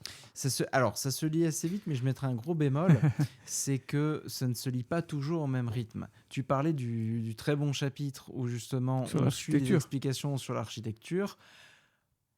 On va y passer un moment. Et oui. justement, et alors qu'il y en a d'autres qui s'enchaînent très très bien. Tout à fait. Mais c'est le Parfois, il y a chapitre, des pages et des pages sans aucun dialogue. Ouais. Exactement. Donc en fait, Mais dans c'est sa le globalité, ça va. c'est le chapitre central, celui dont on parle. Parce qu'en Oui. fait, Celui qui va donner c'est les celui clés qui un donne petit tout. peu. c'est celui qui me manquait, moi. En fait, j'ai commencé le livre et je me suis arrêté au début de ce chapitre-là. Et j'ai eu du mal à me remettre dedans. Une fois que j'ai terminé ce chapitre-là, je l'ai dévoré en quelques jours et je l'ai ramené à Adrien qui me l'avait prêté. Je trouve que le chapitre sur l'architecture explique, comme tu l'as très bien dit, toute la teneur du récit. Et aussi illustre parfaitement, pour moi c'est un problème l'illustration quand même. Je trouve cette œuvre merveilleuse vraiment, dans le sens où encore là, ces jours-ci, je repense à certaines phrases certaines formulations, certaines réflexions, parce qu'il y a une vraie réflexion sur la vision de la vie, de la mort, de pourquoi on est là, de à quoi on sert, etc. Toutes ces réflexions-là qui sont hyper intéressantes, notamment sa réflexion sur l'infini, sur le fait que l'infini, en fait, c'est une chose qu'on n'imagine que dans notre cerveau, c'est pas factuel, c'est pas devant nous, c'est pas devant nos yeux, c'est dans notre tête, l'infini. Juste cette notion-là, j'ai C'est une trouvé... notion, c'est pas du concret. C'est une notion, ouais. Et je trouvais que juste cette réflexion-là, je la trouvais hyper maligne. Et bon, Alan Moore, tu l'as déjà expliqué, est un super auteur. Et quel dommage quand même de ne pas avoir un dessin qui peut rendre un peu plus accessible quelque chose qui est quand même pas très digeste. Tu vois, moi, je redis, j'ai adoré ce bouquin. Mais alors, un illustrateur qui fasse un petit peu plus d'efforts pour qu'on reconnaisse le personnage de la case A à la case B sur la même page, quand même, ça serait intéressant pour qu'on évite de se demander si c'est Jack l'Éventreur ou si c'est son copain ou si c'est le policier qui le recherche, tu vois. En faisant quelques recherches, je suis tombé sur quelque chose qui m'a extrêmement déconcerté parce que Ah moi, oui, tu nous j'avais en parles, From je crois. Hell, voilà, Ouais. qui était en noir et blanc, et il existe une version colorisée. J'ai du mal à Supervisé par comprendre. Campbell, apparemment. Apparemment, Mais- et alors, Ouh la moi vache. j'ai été extrêmement troublé, j'ai trouvé ça vraiment, enfin moi je suis vraiment resté complètement à côté, alors que techniquement ça aide, notamment pour dans l'histoire, ceux qui l'ont lu pour certains foulards ou des choses comme ça, sont beaucoup plus mis en avant, mais alors... C'est moche. c'est moche, mon Dieu.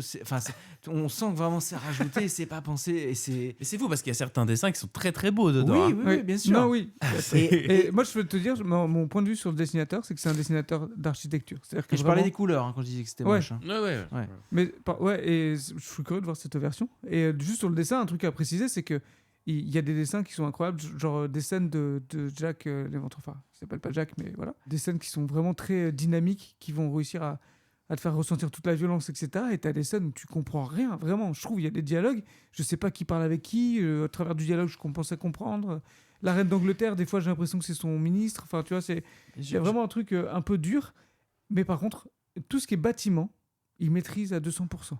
Les architectures, la ville de Londres, elle le retranscrit à merveille. Et à aucun moment, pour le coup, il bâcle les bâtiments. Donc c'est, quelque part, t'as raison, complètement au service du propos. Mais punaise, qu'est-ce que c'est dommage, parce que je Et connais je me une demande paquet de si- lecteurs parce qui que je n'iront crois- pas le lire, tu vois. Ouais, à je crois cause que ça a de été publié de façon un peu sérialisée, mais pendant beaucoup de temps, genre pendant 10 ans presque. Ah oui, d'accord. Ouais, donc je me demande si le travail n'a pas été aussi très long et qu'entre guillemets, ça subit aussi un petit peu les. Ah, les Comment dire deadlines, ouais. Bah, je sais pas, c'était une bonne année ou une mauvaise Mais année, c'est quoi. Tu vois, non, mais je sais pas, hein, c'était Il faut horrible. savoir aussi que moi, le trait qui est parfois du coup très griffonné, j'ai eu du mal à ne pas penser à des gravures de l'époque. Ah, complètement des journaux. Exactement. Ouais, complètement, ouais. Où il y a une vraie évocation et ce serait au crédit du dessinateur, c'est que parfois on va penser à des gravures, parfois on dirait des storyboards, parfois on dirait vraiment plus des fresques et en fait Parfois, on dirait moi qui voilà. dessine. Et mais cette ambivalence-là, justement, elle marche bien. Par exemple, sur des scènes de crime, notamment un particulièrement odieux de Jack l'Éventreur, ben, j'ai trouvé qu'en fait, il y avait cette abstraction où il y a une partie, certes, du dessin dont l'imaginaire fait le reste, mais mon Dieu, c'est encore pire. Oui, et heureusement, c'est- enfin, quelque part, heureusement que c'est pas bien représenté. Oui, mais voilà. Mais Ouais, je du suis coup, j'ai d'accord. trouvé qu'il y a un vrai apport dans le dessin sur certaines pages et sur d'autres où on sent que, heureusement qu'il y en a un qui a un impair un petit peu plus clair que l'autre pour les... Ça, c'est Voilà. cliqué. Je l'ai relu là, je l'avais lu il y a des années, mais alors en le relisant, moi, il y a quelque chose qui m'a marqué. Il y a une partie de mystique propre à Alan Moore, mais je me demande si c'est pas un très bon exemple de ce qui se fait maintenant beaucoup dans la bande dessinée, à savoir la BD reportage. Parce que finalement, c'est extrêmement sourcé, extrêmement documenté. Tu parlais par exemple des appendices qui parlent vraiment, oui, pour les avoir relus il y a encore peu de temps, page par page, case par case, des éléments de recherche. On est vraiment sur une enquête complète d'une époque et le travail d'Alan Moore, c'est dire, avec tout ce qui a été fait en recherche, voilà comment on peut agencer les choses et comment moi, je peux tisser un lien autour de ça. Et d'ailleurs, excuse-moi, mais on n'a pas parlé d'un truc aussi, c'est qu'à la fin, il y a aussi la rétrospective de toutes les œuvres qui ont traité de Jack l'Éventreur. Et ça, j'ai trouvé ça incroyable. Ça veut dire que non seulement il a traité le sujet de fond en comble, il a fait ses recherches, etc. Et ensuite, il s'est coltiné, entre guillemets, hein, mais de répertorier toutes les œuvres qui traitent du tueur et de comment il le traite et pourquoi il le traite, etc. Si vous voulez vous intéresser à tout ce qui entourait Jack l'Éventreur, c'est le Magnus Opus qui vous permet d'entrer et d'avoir énormément d'informations au début. Ouais. Et je suis désolé, mais en termes de comics, c'est excessivement rare un tel travail de recherche. En fait, Ouais. oui, en fait, ce qui est intéressant, c'est que ce soit une œuvre aussi définitive dans ce format-là, en fait, quelque part, qui est intéressant, c'est qui est rare, quoi. Écoutez, je vais vous proposer de passer dans le grand bain du sujet du jour. Alors, grande question aujourd'hui, est-ce qu'un auteur doit forcément être aussi dessinateur pour raconter une bonne histoire en BD, en comics ou en manga ? Autrement dit, est-ce que le gars ou la fille derrière le scénario devrait savoir manier le crayon aussi bien que la plume, ou est-ce que ce n'est pas du tout nécessaire ? En tant que lecteur, on a forcément un regard sur la question, parce qu'au final, ce qui compte pour nous, c'est l'expérience de la lecture, non ? Alors, est-ce qu'on sent une vraie différence quand un auteur fait tout seul, ou est-ce qu'un bon duo suffit largement ? Bon alors, on va commencer simple. Est-ce que vous avez en tête des BD, comics ou mangas où la collaboration scénariste-dessinateur fonctionne tellement bien que ça semble évident qu'ils bossent ensemble ? Ou au contraire, vous avez ressenti un décalage, un truc qui cloche, comme si le dessin et le scénario ne fonctionnaient pas ensemble ?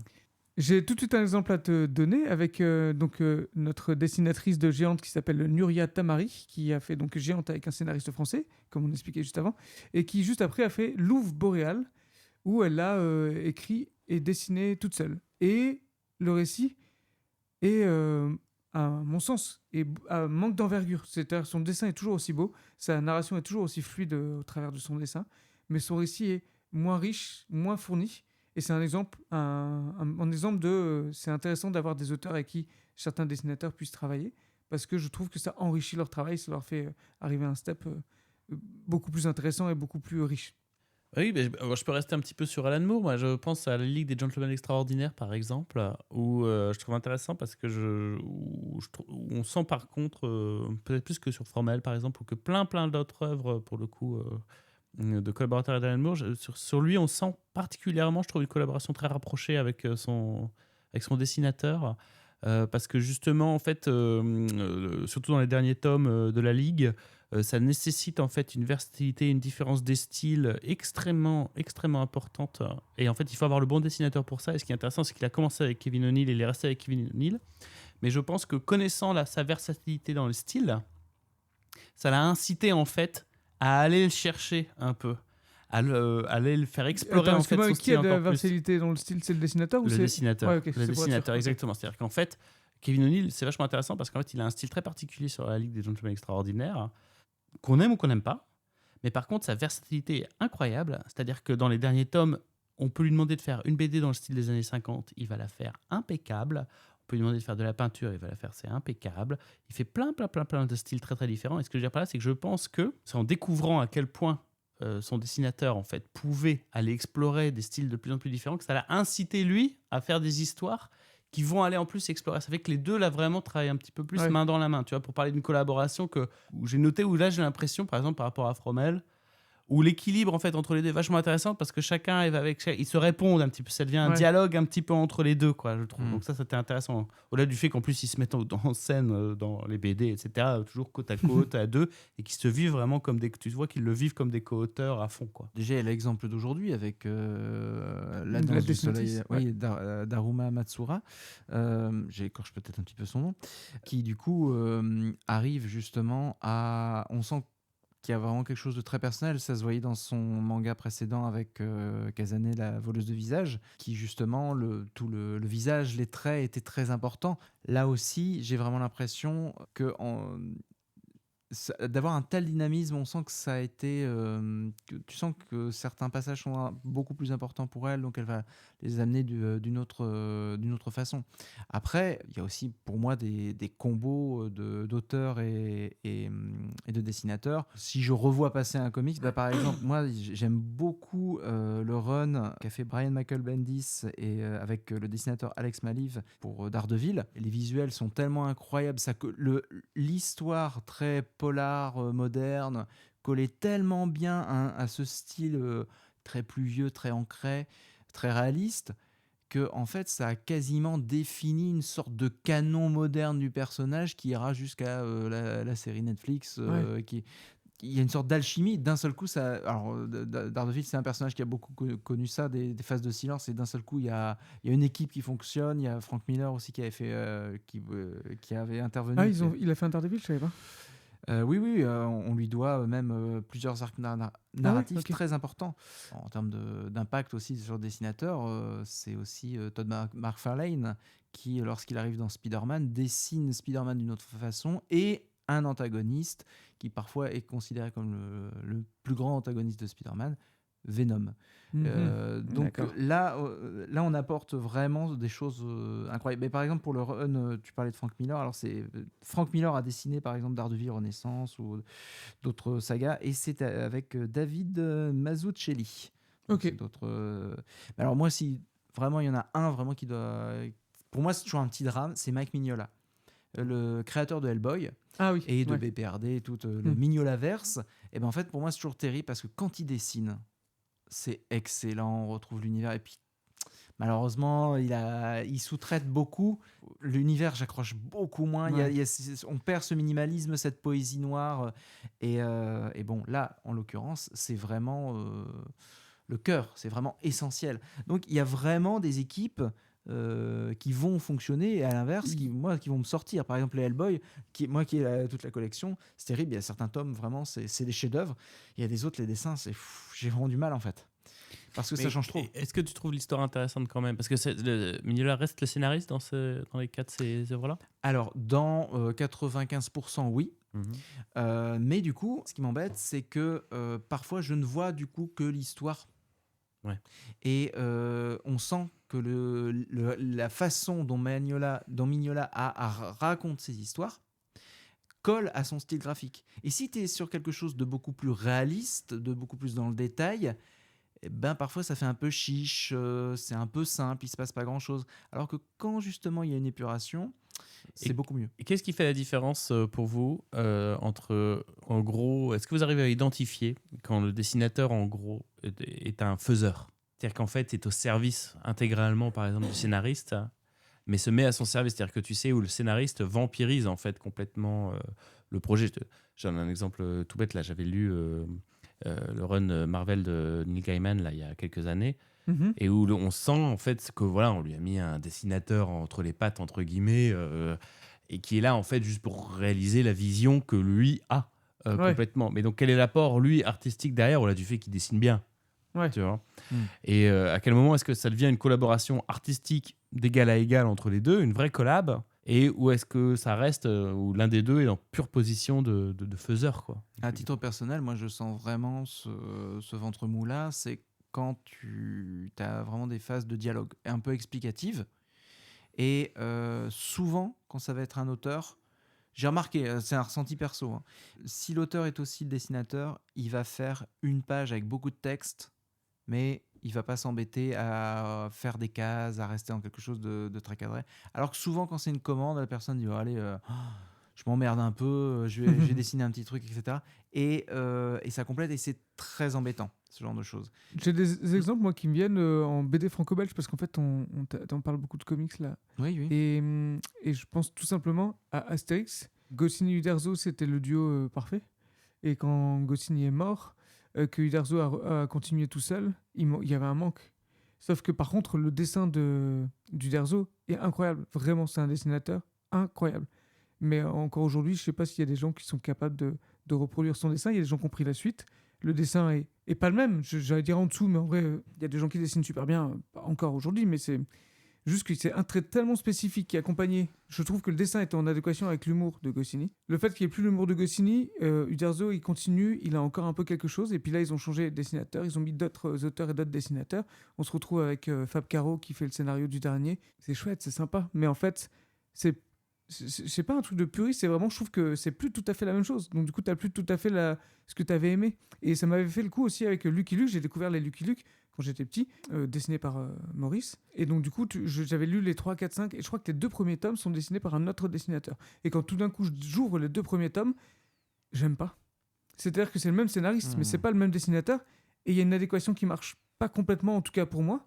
Est-ce que c'est une question d'habitude ? Je pense que c'est pas juste ça. Je pense que vraiment, il y a un moment, quand le dessinateur et le scénariste se trouvent, ça donne une alchimie. Je veux dire, le choix des cases et du style a une raison. Et quand après, d'autres dessinateurs copient ce choix et ce style, bah, c'est plus une raison, c'est une copie. Et c'est là que je trouve on rejoint ce que tu disais, c'est-à-dire le faiseur. Et pourtant, il y a des gens, enfin vraiment, sur les sagas dont je parle, qui sont des grands classiques, il y a des gens très doués qui bossent dessus. C'est pas une critique de leur travail.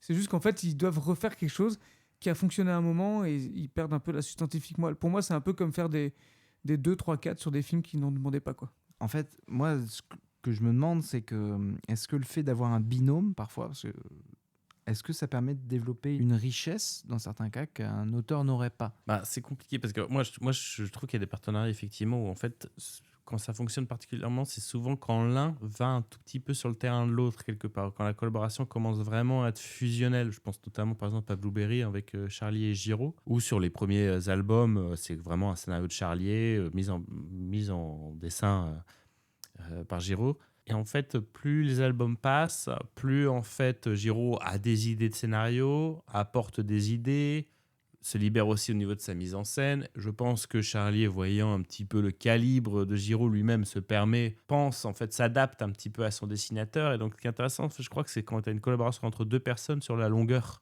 et que l'un et l'autre commencent à vraiment se connaître et commencent à avoir du ping-pong entre les deux quelque part. Et là, c'est cet échange entre les deux qui crée quelque chose justement d'hyper intéressant, une œuvre artistique cohérente, parce que la cohérence vient de cet échange entre les deux, de cette électricité entre ces 2 personnes-là qui collaborent, quoi. Et ça crée quelque chose d'intéressant. Je pense que quand ça existe, ça rivalise sans problème avec une personne qui a sa vision cohérente et qui va le faire tout seul, parce que l'un et l'autre ont évidemment quelque part des défauts, parce qu'on peut imaginer que la personne qui travaille tout seul peut aussi peut-être un peu se perdre, justement parce que elle est toute seule, elle est un petit peu dans son tunnel et elle peut un petit peu, voilà. C'est des collaborations en fait qui perdent si le duo se change très souvent. Parce qu'on connaît des séries comme ça où c'est le même scénariste et puis c'est 2 fois le même dessinateur, puis du coup c'est un autre dessinateur, puis c'est le même dessinateur, puis c'est un autre scénariste qui reprend derrière.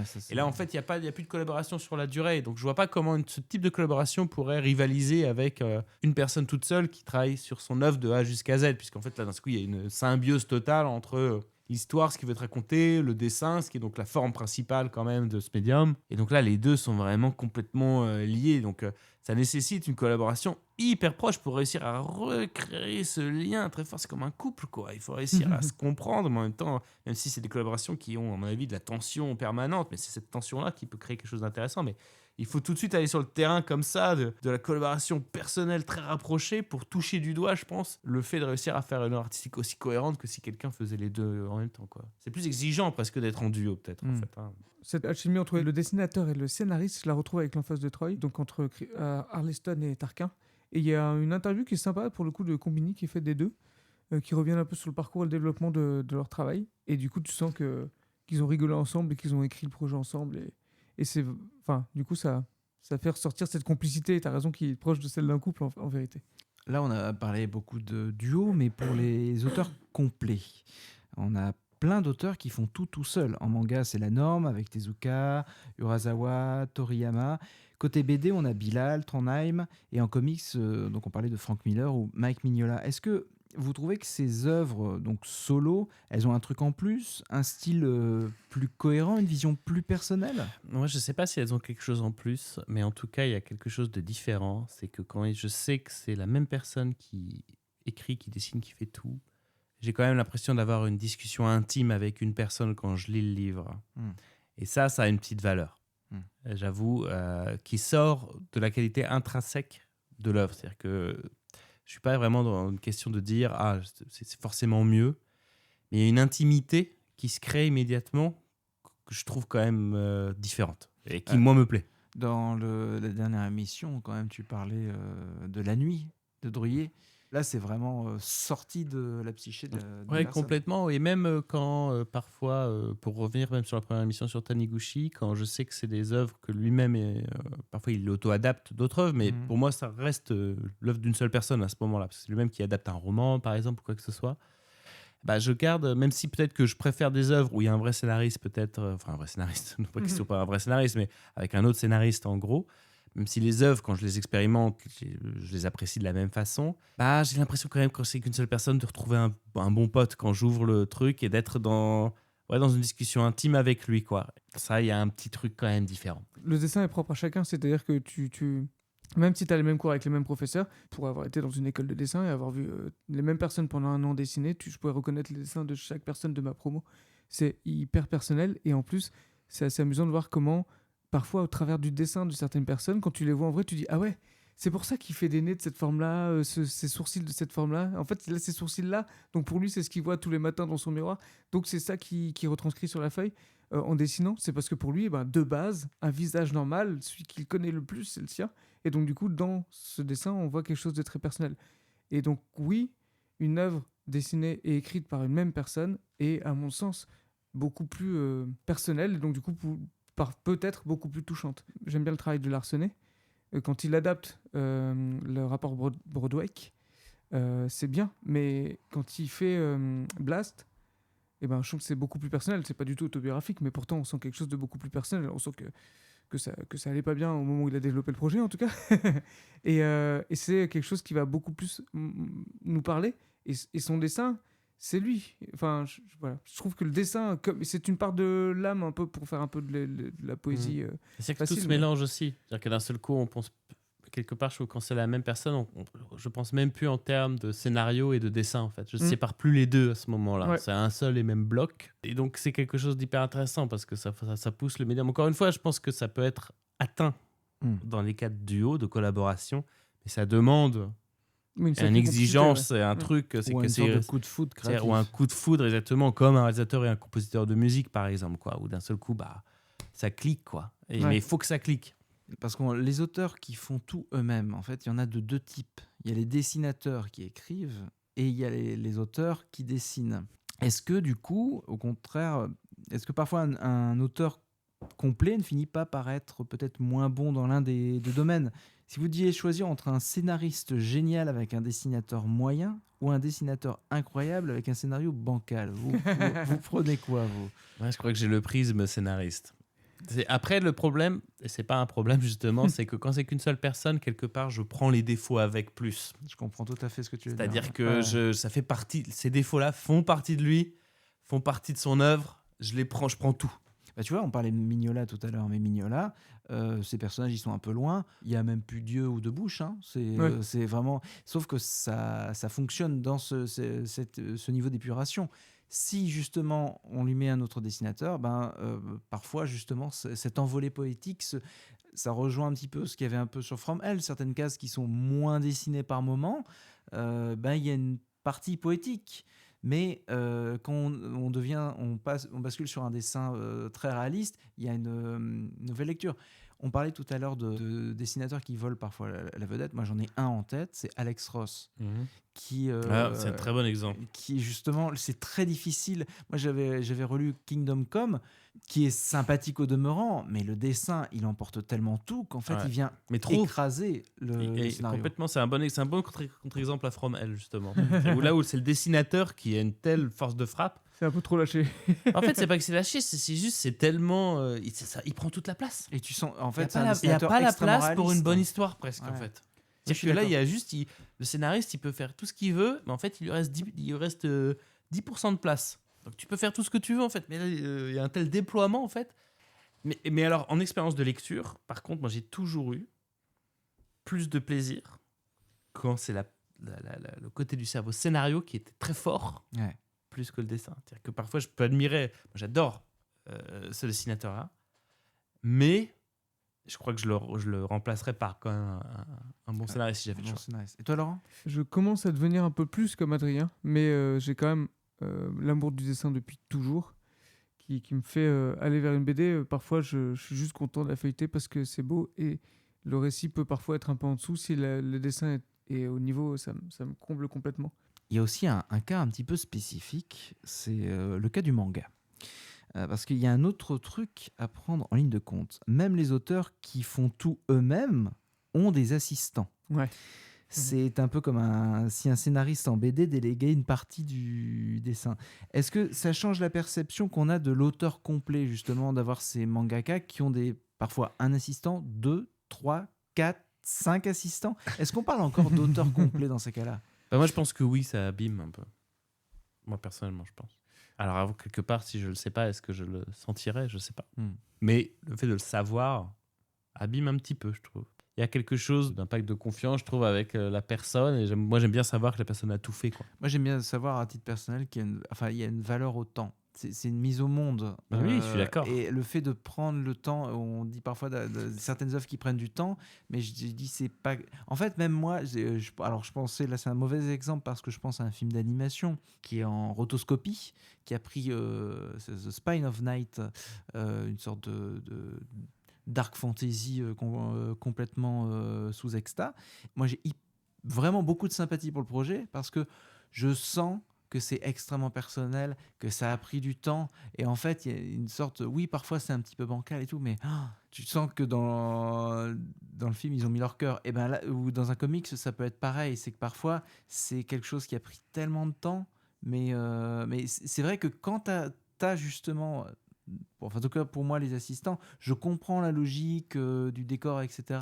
Mais entre guillemets, j'accepterais qu'il y ait peut-être plus de temps entre les deux. Parce que je pense entre les deux tomes qui sortent. Je pense que consciemment ou inconsciemment, on sent quand quelque chose a été difficile à faire ou a pris du temps.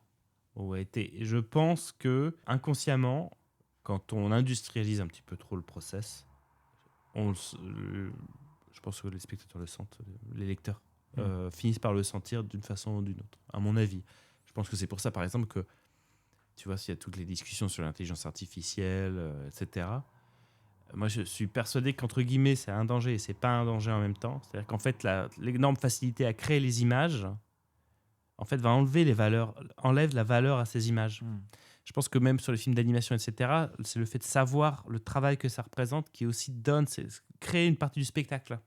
C'est de savoir que ça a été difficile, quoi. C'est comme regarder un acrobate sur un fil, quoi. Mais par exemple, en animé manga, vous avez le film Redline, qui est pour moi l'adaptation officieuse de la saga Nintendo F-Zero, où tout a été fait justement à la main. Là, ça a pris des années, c'est un travail de dingo. Du coup, en fait, cette œuvre-là, elle peut être comparée justement à d'autres, mais moi j'aurais toujours ce côté genre Ouais, mais ils l'ont fait. C'est comme le premier Final Fantasy aussi qui était en 3D où en fait ça a pris tellement de temps C'est vrai qu'une fois qu'ils sont arrivés à la fin de la production, bah, ils se sont dit notre technologie a évolué, donc du coup on va reprendre des scènes parce que sinon c'est plus cohérent graphiquement. Il y a tellement d'indulgence alors que justement dans la rapidité et la standardisation, il y a aussi un manque de saveur. En fait, j'ai pas besoin d'être. On est assommé d'images dans tous les sens, sur plein de formats. Je pense qu'on ne manque pas de choix à l'heure actuelle en BD, comics et manga. Je trouve que parfois prendre un petit peu le temps et soigner le format, soigner la couverture, soigner l'entrée du lecteur dans le format, ça joue énormément. Ouais, je vais mettre un petit bémol, moi, à votre discours. Je trouve que harmoniser un travail d'équipe, c'est quand même un exercice qui est difficile dans le milieu artistique. Harmoniser un travail d'équipe, en fait, l'exemple de One Piece, c'est un bon exemple. C'est-à-dire que l'œuvre, elle a cessé d'évoluer, d'être de plus en plus complexe et riche en termes de graphique. Parce que tu reprends les premiers tomes de One Piece, on n'est clairement pas au niveau du dessin qu'ils ont atteint là actuellement. Je dis on parce que du coup, 90% des décors apparemment sont dessinés par des assistants de l'auteur. Mais je trouve que tu arrives quand même à garder tout son univers, toute sa folie, toute sa démesure, et que c'est juste, ça lui permet d'aller encore plus loin. Parce que One Piece, pour expliciter, hein, donc c'est un manga d'aventure, de piraterie, et on a dépassé les 100 tomes. Ouais, donc c'est assez rare. C'est assez rare, c'est pas anodin. Et pour qu'il produise autant, il fallait forcément qu'il se fasse aider. Et même malgré ça, il est en burn-out, il dessine 7 jours sur 7. Enfin, mais disons que c'est juste sur le travail. Je trouve que réussir à combiner du travail de plusieurs personnes pour réussir à faire une œuvre qui continue à te parler, c'est aussi un exercice qui est difficile. Donc quand c'est réussi, je trouve que on sous-estime un petit peu ça. Et pour moi, c'est quand même pas du traitement pareil. Mais en fait, tout est possible, quoi. Ouais. En fait, mais c'est juste, je pense que plus tu es sur un projet, plus ça demande par contre une espèce de sur-investissement pour réussir à garder, si tu veux, tu vois, que ça vienne vraiment du cœur, quoi. Mais collectivement, quoi. Bon, au final, après tout ça, est-ce que vous pensez qu'un auteur doit savoir dessiner pour écrire une BD, un manga ou un comics, ou est-ce que c'est totalement secondaire ? Est-ce que ça a changé votre regard aussi sur ce que vous lisez maintenant ? Il ne doit pas, mais je dirais pas que c'est secondaire. Moi, sur ça, moi, je suis pas complètement d'accord. Moi, je trouve que quand même, le dessin étant quand même, enfin, le bande dessinée, il y a dessiné dedans, quoi. Je veux dire. Et donc, du coup, le fait de pas savoir dessiner, ou en tout cas de pas savoir dessiner ou de mal dessiner, peut quand même être un gros frein. Je veux dire, on parle d'un chef-d'œuvre comme From Hell. Le dessin, en plus, le dessinateur sait dessiner, hein, c'est ça qui est fou, mais c'est que c'est un gros frein. Il y a beaucoup de gens qui vont pas lire From Hell parce qu'ils vont être réfrénés par ce dessin qui n'est pas facile à lire. Et alors, j'ai écouté une autrice de BD récemment, j'ai oublié son prénom, mais qui s'appelle Maurice, et celle qui a fait Les Grands Espaces et qui a bossé chez Charlie Hebdo, etc. Et elle disait qu'elle s'en foutait du dessin, que limite, elle avait un peu ton discours. Et moi, je n'ai vraiment pas ce discours-là. C'est-à-dire que le dessin doit un petit peu me porter. Je ne demande pas à ce qu'il soit toujours facile d'accès, mais je trouve que ça peut être un vrai frein si j'arrive pas à comprendre ce qui se passe ou que ça me paraît trop abstrait, trop déconstruit, quoi.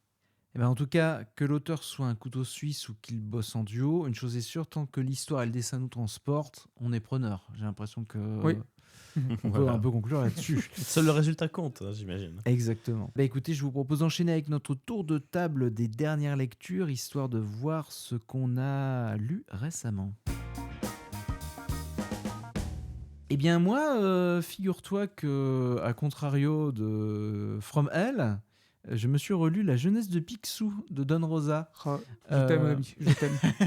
Qui est souvent considéré comme un grand must. Alors on parlait justement d'un auteur et dessinateur, et là en termes de détails, je vous conseille vraiment les aventures du jeune Picsou, qui sont beaucoup plus matures et avec plein de petits détails, secrets cachés. Alors on n'est pas dans du Alan Moore, mais chaque case a été finement pensée. Attends.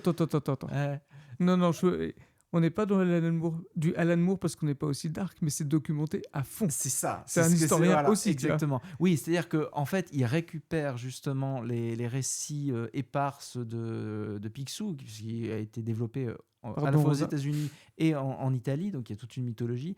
Et Don Rosa réussit à faire le tour de force de donner une cohérence à tout ça. Et le petit personnage qu'on voit en arrière-plan avec une horloge et tout, bam, et ben ça, c'est une citation de ce truc-là, parce qu'à cette époque, et il a fait un travail de dingo. Et mais on va faire Picsou, on reste là-dedans, voilà. Mais du coup, vraiment, je vous conseille, juste par curiosité, la jeunesse de Picsou, ça vaut vraiment le détour. Mais il faut qu'on fasse une spéciale Picsou, j'insiste. Et alors, moi, ce que j'attends là, avec une petite impatience, c'est Ultimate Universe tome 3. Donc, en fait, c'est le principe de l'univers Marvel. Dans les années 2000, il y avait Ultimate. C'était le principe de dire, on reprend tout l'univers Marvel, mais comme si ça a commencé là, maintenant. Et ça, bon, maintenant, ça a donné presque un canevas pour les films Marvel Studios. Mais du coup, en fait, l'idée, c'est que voilà, cet univers-là n'existe plus, etc. Mais il y en a un méchant qui a réussi à récupérer plein de petits éléments de l'univers Marvel et va dans une dimension parallèle et recrée son univers. Mais où il se met justement en super contrôleur, en fait, et en changeant certaines petites choses, en empêchant certains héros d'évoluer normalement. Et par exemple, Peter Parker ne se fait pas mordre par une araignée. Bon, il y a plein de petits éléments comme ça. Et en fait, ce qui est hyper intéressant, c'est que c'est une très bonne porte d'entrée à l'univers Marvel. Vous avez besoin du coup de rien lire avant. Du coup, c'est assez actuel et ça permet de rabattre les cartes. C'est pas un simple what if, parce que c'est un univers qui va vraiment se développer. On retrouve un Spider-Man qui on lui apprend, en fait, tu aurais pu être un super-héros. Est-ce que tu veux l'être ? Oui, d'accord. Et du coup, il devient super-héros à l'âge de 35 ans, alors qu'il est marié et qu'il a 2 enfants, que Tante May est décédée et que Oncle Ben crée un genre de Mediapart avec J. Jonah Jameson. On a plein de choses comme ça et c'est hyper intéressant. Et je redécouvre un petit peu, je vibre un petit peu pour cet univers-là qui a le bon goût de mélanger les styles graphiques et en même temps de regrouper un petit peu ces différentes séries dans un seul tome, donc en France. Et donc ça rend le tout très accessible. Et vous, alors, Adrien ?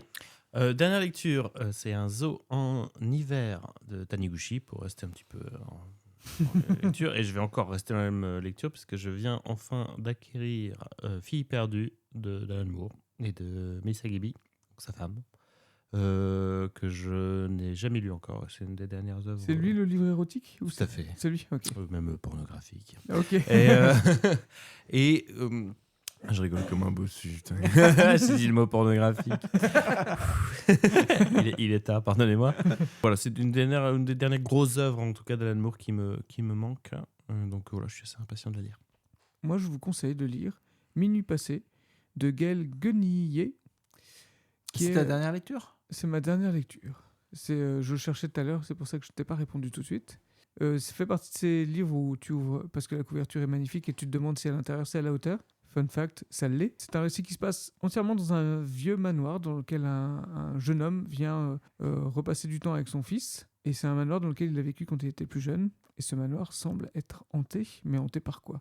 Hanté vraiment, ou est-ce juste le passé qui lui joue des tours ? C'est une œuvre sur la nostalgie et sur l'enfance, très intéressante et très touchante. Donc je vous conseille vivement, les couleurs sont incroyables, le dessin est très beau, le dessin est vraiment accessible. Donc voilà, je vous conseille vraiment Minuit passé. Et alors, du coup, qu'est-ce que tu attends, du coup ?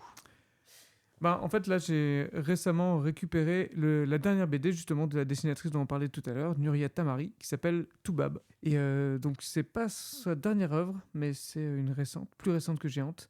Et donc, du coup, je vais attaquer ça. Le pitch, je vais vous le lire. Lorsqu'une adolescente européenne participe malgré elle à une mission humanitaire au Sénégal, elle se confronte à un nouveau monde, de nouvelles coutumes et un nouveau rythme de vie, loin de tout ce qu'elle connaît. J'ai déjà un petit peu commencé, et c'est une œuvre qui semble qui est très différente de Géante, parce qu'on est dans l'univers complètement réel. Je me demande si c'est un peu autobiographique, parce qu'il y a un côté très documentaire. Voilà. Eh bien, j'espère que ça vous a donné envie de lire des BD, des comics et des mangas. En tout cas, nous, oui. Et j'ai envie de vous dire à la prochaine. À la prochaine. Salut. Salut.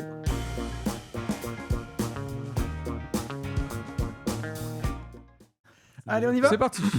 Ça enregistre. Heureusement, j'avais coupé. Petit coup de maté. C'est quoi que tu bois, de l'eau ? De l'eau. Oui, c'est de l'eau. De l'eau du robinet. Ma préférée. Ah, même la source. petit arrière-goût de calcaire. Bah, c'est comme ça que c'est bon. C'est hein. comme ça que- Tu sais, en Italie, ils boivent qu'avec du calcaire. Du calcaire. Ah, mais ce n'est pas de la vraie eau, hein, il n'y a pas de calcaire. donc tu as fait... En Italie, on appelle pas ça de veto- l'eau, il n'y a pas de le veto calcaire. Ça, italien. c'est vous les Français, vous appelez ça de l'eau. Hein. C'est Terminé, l'accent tu vois. italien, tu sais, mais d'un enfant qui imite Mario mal. Vous êtes Allez, des fous, on y va, les c'est gars. parti. Vous êtes des fous. Let's go.